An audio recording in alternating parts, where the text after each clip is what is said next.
একদিন এই মোটা লোকটা লুকিয়ে লুকিয়ে গোসলখানার পানিতে সিমেন্ট ঢেলে দেয়, যার ফলে কয়েক মিনিট পরে এই চিকন লোকটা সিমেন্টের মধ্যে আটকা পড়ে যায়। এজন্য সে তার আলমারি থেকে গাঁজা বের করে খেলেই সেই সিমেন্ট গুলো গুঁড়া গুঁড়া হয়ে যায়। এরপর চিকন লোকটা তার বিয়েতে যাওয়ার জন্য ছেঁড়া মোজাকে সামনে বেঁধে পড়ে নেয়। এই জন্য মোটা লোকটা তার বিয়ে আটকে দেওয়ার জন্য তার জুতাগুলো তার কাটা মেরে ফ্লোরের সঙ্গে আটকে দেয়, এমনকি তার ঘড়ি সময় অনেক বাড়িয়ে দেয়। এই জন্য চিকন লোকটা ঘড়ির সময় দেখে জলদি করে জুতা পরতে গেলে সে সেখানে আটকে যায়। তখনই মোটা লোকটা এই সুযোগে পিছন থেকে সুপার গ্লু লাগিয়ে দেয়। এজন্য চিকন লোকটা সেখানে বসলে মোটা লোকটা জলদি এসে তার প্যান্টটাকে হাফ প্যান্ট বানিয়ে দেয়। এভাবেই চিকন লোকটা ধীরে ধীরে মোটা লোকটার ফাঁদে আটকা পড়ে যাচ্ছিল।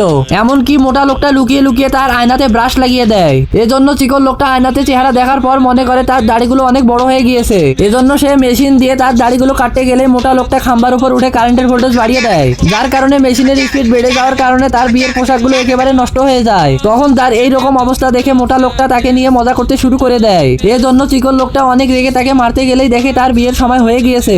এজন্য সে জলদি করে একটি ব্রেল পরে তার গার্লফ্রেন্ডকে বিয়ে করার জন্য চলে যায়। কিন্তু তার গার্লফ্রেন্ড বিয়ের দিনও তার এই অবস্থা দেখে রেগে তাকে ধাক্কা মেরে ঘর থেকে বাহির করে দেয়। ঠিক তখনই সেই মোটা লোকটা এসে থামিয়ে তাকে এক ফোঁটা ওষুধ খাইয়ে দিয়ে চলে যায়। এরপর তার গার্লফ্রেন্ডকে পটিয়ে বিয়ে করার জন্য কাজী অফিসে নিয়ে চলে যায়। কিন্তু মোটা লোকটা চেহারার সাথে ছবি না মিলার কারণে কাজী সাহেব তাকে বিয়ে দিতে রাজি হচ্ছিল না। এজন্য মোটা লোকটা পাগলের মতো দেয়াল ভেঙে সেখান থেকে পালিয়ে যায়। তখনই আমরা দেখতে পাই সেই চিকনা লোকটা কাজী সেজে সেই মোটা লোকটাকে বোকা বানিয়েছে।